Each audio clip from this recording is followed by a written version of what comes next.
ಶ್ರೀ ರಾಘವೇಂದ್ರ ಸ್ವಾಮೀಜಿಗಳು ಯಾವಾಗ ಯಾರನ್ನ ಮಂತ್ರಾಲಯಕ್ಕೆ ಕರೆಸ್ಕೊಂಡು ಆಶೀರ್ವಾದ ಮಾಡ್ತಾರೆ ಅನ್ನೋದು ಇಲ್ಲಿ ಯಾರಿಗೂ ಸಹ ಗೊತ್ತೇ ಆಗೋದಿಲ್ಲ.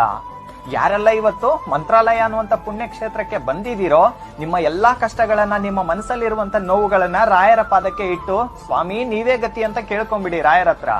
ಯಾಕಂದ್ರೆ ಭಕ್ತಿಯಿಂದ ಲಕ್ಷ್ಮೀಪತಿಯಾದ ಶ್ರೀ ಹರಿಯನ್ನ ಸಾಕ್ಷಾತ್ ಕಣ್ಮುಂದೆ ನೋಡಿದಂತ ಪುಣ್ಯಾತ್ಮರು ನಮ್ಮ ಶ್ರೀ ಗುರು ರಾಘವೇಂದ್ರ ಸ್ವಾಮೀಜಿಗಳು. ಇವತ್ ಯಾರೆಲ್ಲ ರಾಯರ ಪಾದವನ್ನ ಹಿಡಿತೀರೋ ನಿಮ್ಗೆಲ್ಲ ರಾಯರ ಅನುಗ್ರಹ ಮಾತ್ರ ಆಗೋದಲ್ಲ, ಶ್ರೀ ಹರಿಯ ಅನುಗ್ರಹವೂ ಕೂಡ ನಿಮ್ಗೆ ಆಗತ್ತೆ. ನಿಮ್ಮ ಬಾಳಲ್ಲಿ ಸುಖ, ಶಾಂತಿ, ನೆಮ್ಮದಿ ಅನ್ನೋದು ಕೊಟ್ಟೇ ಕೊಡ್ತಾರೆ. ಶ್ರೀ ರಾಘವೇಂದ್ರ ಸ್ವಾಮೀಜಿಗಳು ಯಾವಾಗ ಯಾರನ್ನ ಮಂತ್ರಾಲಯಕ್ಕೆ ಕರೆಸ್ಕೊಂಡು ಆಶೀರ್ವಾದ ಮಾಡ್ತಾರೆ ಅನ್ನೋದು ಇಲ್ಲಿ ಯಾರಿಗೂ ಸಹ ಗೊತ್ತೇ ಆಗೋದಿಲ್ಲ. ಯಾರೆಲ್ಲ ಇವತ್ತು ಮಂತ್ರಾಲಯ ಅನ್ನುವಂತ ಪುಣ್ಯಕ್ಷೇತ್ರಕ್ಕೆ ಬಂದಿದ್ದೀರೋ, ನಿಮ್ಮ ಎಲ್ಲಾ ಕಷ್ಟಗಳನ್ನ, ನಿಮ್ಮ ಮನಸ್ಸಲ್ಲಿರುವಂತ ನೋವುಗಳನ್ನ ರಾಯರ ಪಾದಕ್ಕೆ ಇಟ್ಟು ಸ್ವಾಮಿ ನೀವೇ ಗತಿ ಅಂತ ಕೇಳ್ಕೊಂಬಿಡಿ ರಾಯರ ಹತ್ರ. ಯಾಕಂದ್ರೆ ಭಕ್ತಿಯಿಂದ ಲಕ್ಷ್ಮೀಪತಿಯಾದ ಶ್ರೀ ಹರಿಯನ್ನ